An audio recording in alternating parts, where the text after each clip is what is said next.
Cue the intro. Ba-da-doo-da-doo-doo-doo-doo-ba-da-doo-dow. Ba-da-doo-da-doo-ba-da-doo-ba-da-doo-bow. Bada bing. Hi, listeners. All of you guys ask us every time we see you in person, when are you putting out the next podcast episode? And the answer is... soon. And here it is now. This is the first of many, I'm sure, many episodes where we are not focusing on any specific book, but James and I, me and my papa, are going to be talking about 3 books each that are on our personal TBR lists on the stack, as it were. On the stack. Yes. We own most of these, so they're like living on the bookshelf, waiting to come home. I know at least one of mine I don't own. Do you have all of yours? I own all of mine. I am Tracy, by the way. I am James. I'm the father. And I am also the father. And we are a duo who talk about books and hide our good looks because this is an audio medium. We are reading novels and living in hovels. We are looking at the page and setting the stage. Reading the ink. Hope it don't stink.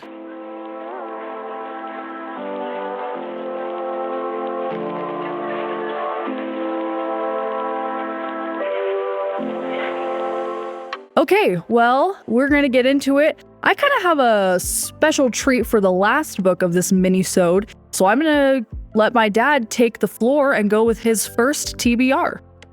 Okay, my first TBR is a book of stories by Ling Ma. It's called Bliss Montage, and she is the author of Severance. We're not talking about the Severance from the Apple TV show, which is great. Adam Scott, sponsor our podcast. It's my second Ling Ma book. This is short stories.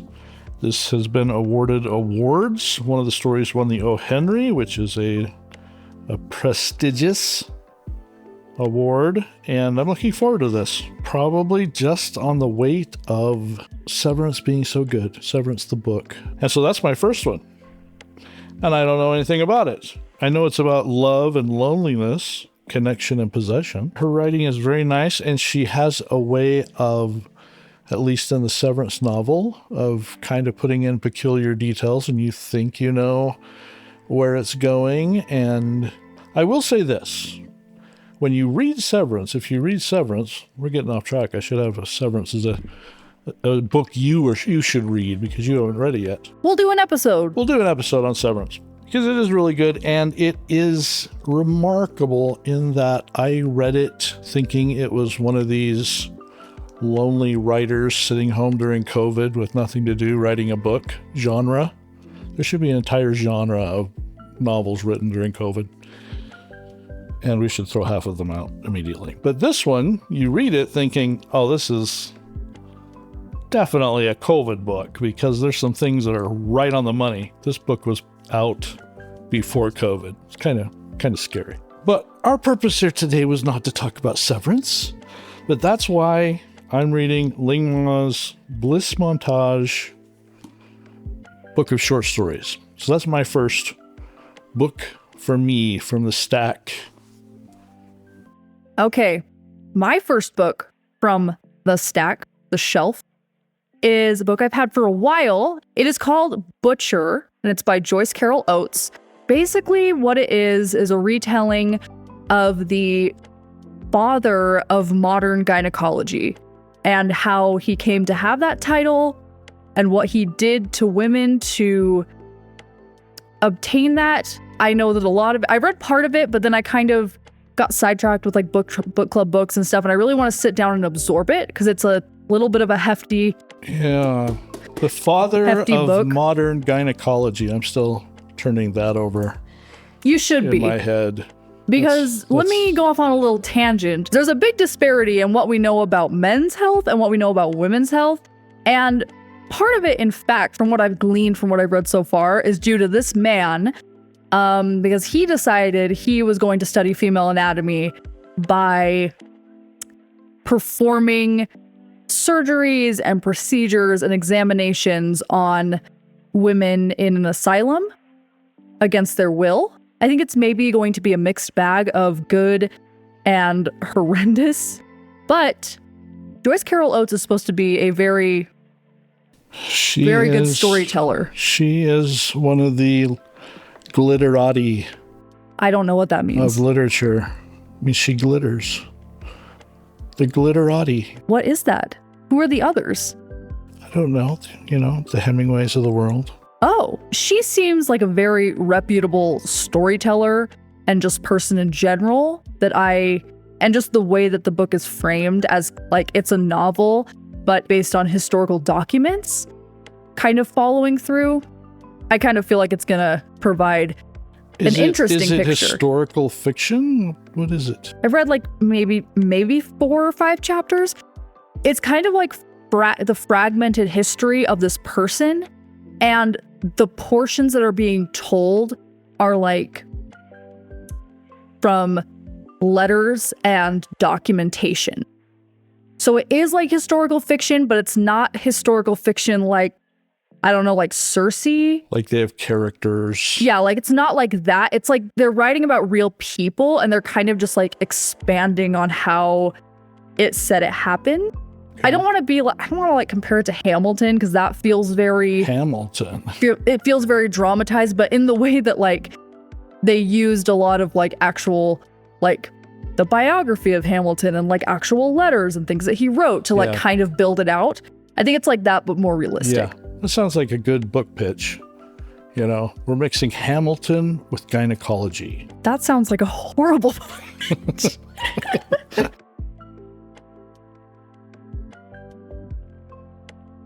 That's awesome. The next book that I want to read myself is something called My Absolute Darling by Gabriel Talent. And this came highly recommended to me by a very smart person. You know, I was just thinking about him today. Hashtag Russ. But anyway, it's called My Absolute Darling. It's recommended for many awards. Stephen King called it a masterpiece. Now, I have mixed feelings about that because I find it extremely challenging to read a Stephen King novel, but I think he's probably, I won't say the best, but I have great respect for his talent as a writer. Yeah, he does good work. And he wrote a book on writing that's great. So that's a masterpiece of literature, I guess. And this is about a girl named Turtle. I don't think I've ever read a book with about a girl named Turtle.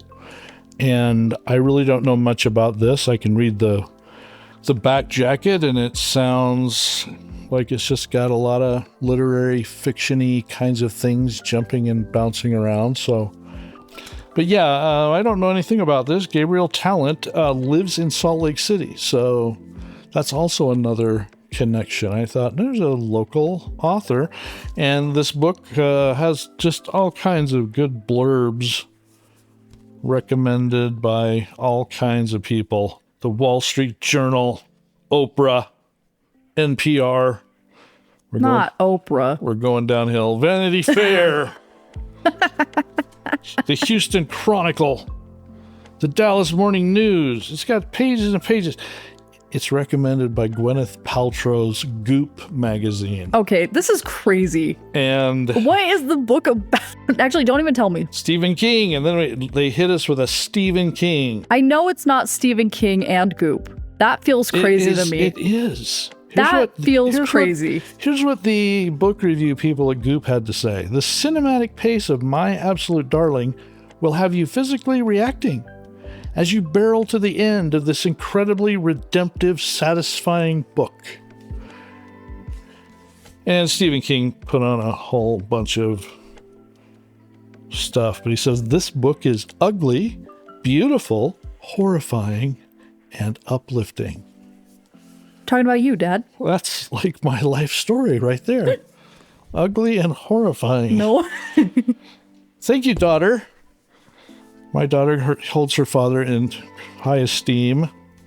My father is very highly rated by Stephen King. That is true.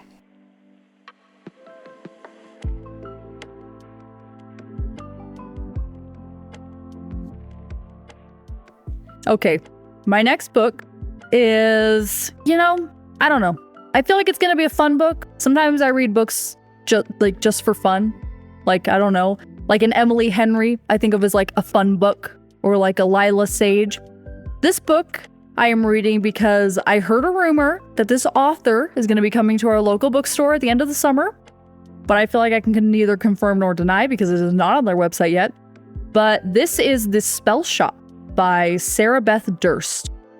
I have not heard that rumor. I can neither confirm nor deny that she is going to be coming to our local bookstore, but I feel like I heard a rumor, and because I feel like I heard it, this author's name got in my brain, and I looked it up a little bit, and her book, The Spell Shop, seems very whimsical. It seems like it has a little bit of romance.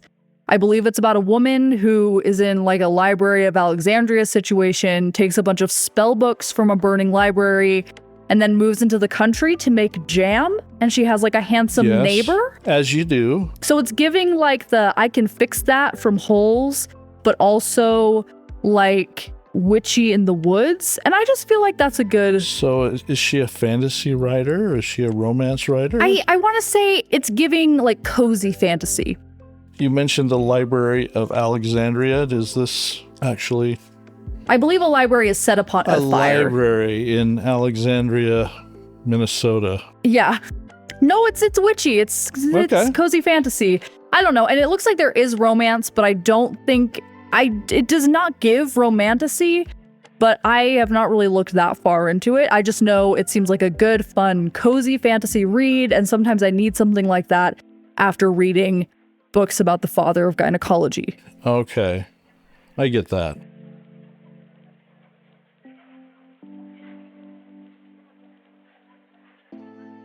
My third book that I'm going to read is The Catcher in the Rye. Have you never read that? J.D. Salinger, and the reason is because I have never read this book. What? I know, it's shocking. I just assume you've read like every classic book that was written before the year 1950. What year was that written in? 1945. Yeah, it's a classic, and I was watching a TV show, and some character in the TV show mentioned that their favorite book growing up when they were in their high school years was The Catcher in the Rye. And I thought, I don't think I've ever read The Catcher in the Rye. I happen to have a copy of it, but I read a chapter or a section or two of it. And I thought, I've never read this. I've never read it. I kind of know about it and what goes on, but anyway, I'm going to read The Catcher in the Rye. It's a classic. We should always read classical books. Have you read it? No. I'm working on Lord of the Flies right now. I expect the school curriculums these days to be, Twilight and... Let me think. Scripts for the Lord of the Rings. Let me think what I faked my way through reading in high school. Nothing good, because I didn't read To Kill a Mockingbird. Didn't read anything by Hemingway or Vonnegut. We read Romeo and Juliet, which by far is Shakespeare's most innuendo-filled and least literary play. And least logical. Correct. So that was that. I read The Most Dangerous Game, which I like. I don't even know what that is. You do. It's the very first, hey, come onto this island and we hunt the most dangerous game, which is man. Spoiler alert, the most dangerous game is man. Yes, that is the theme that shows up. Yeah, well, that was the first one. Star Trek. What? Everywhere.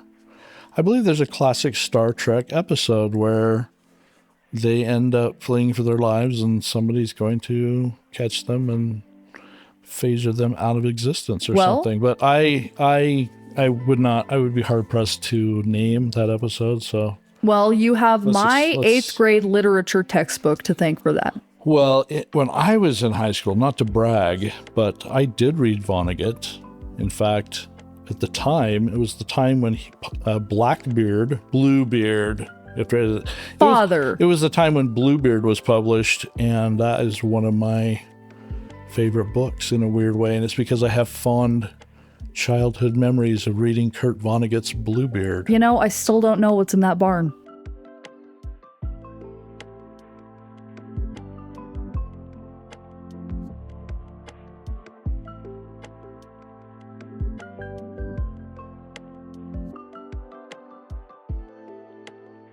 So it's your It's turn. my turn for your the third one. Okay.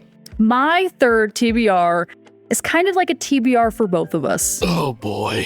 Tell me if you can tell what book this is by the sound.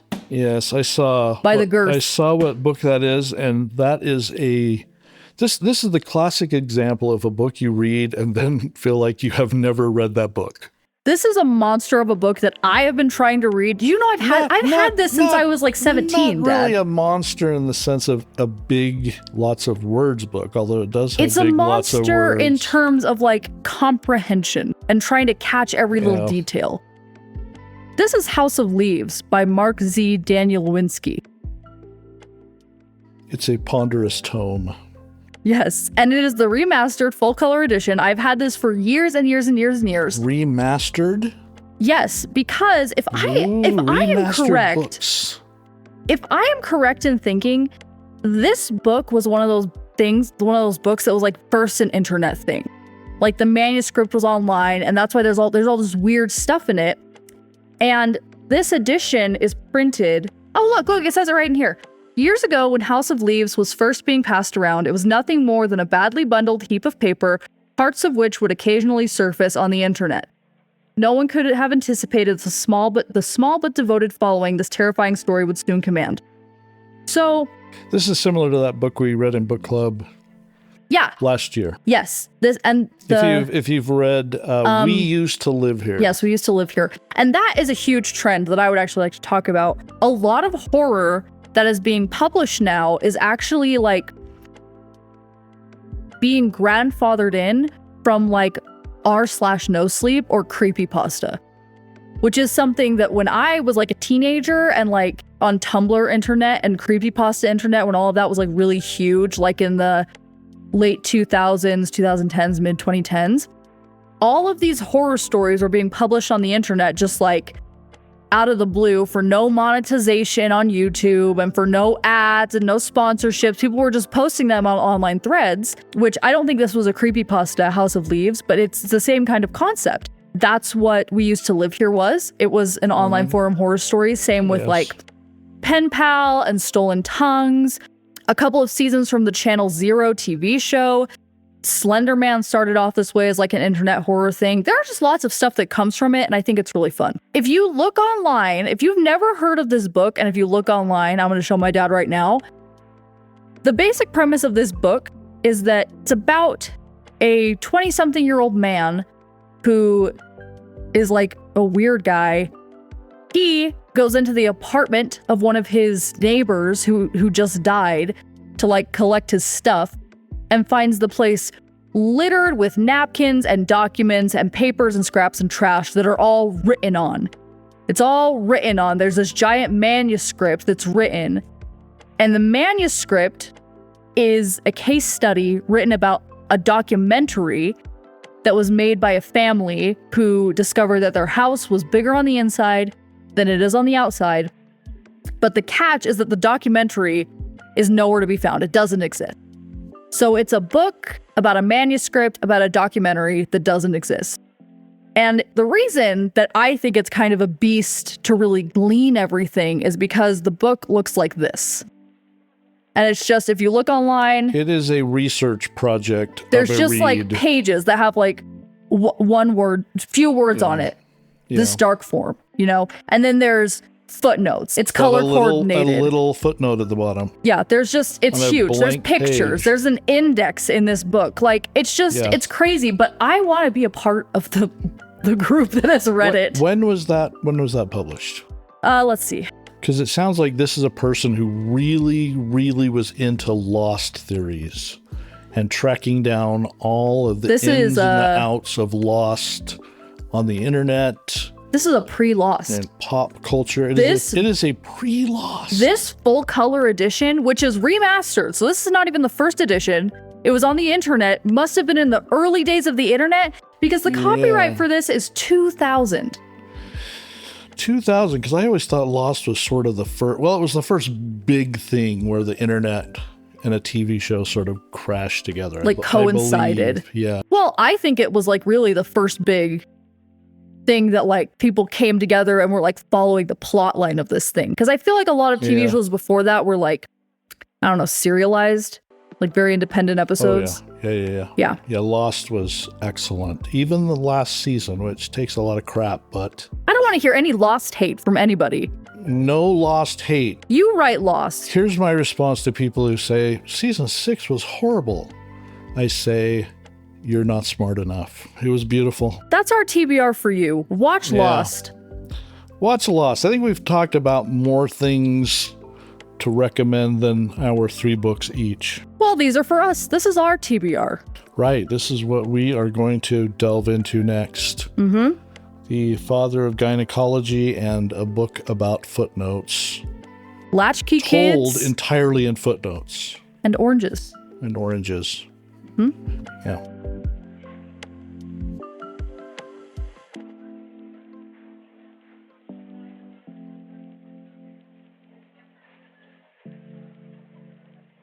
Okay. Cool. Yeah, thanks for listening to us ramble in our mini-sode. We hope you enjoyed the books that we talked about that we want to read, and I think I want to read mine for interesting and challenging reasons. I think I want to read mine because I want to be like other girls.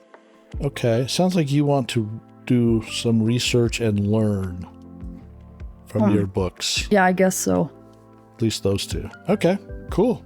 Okay, bye-bye. This was an episode of Looking Forward to a Good Book. But just a tiny one. It's a baby.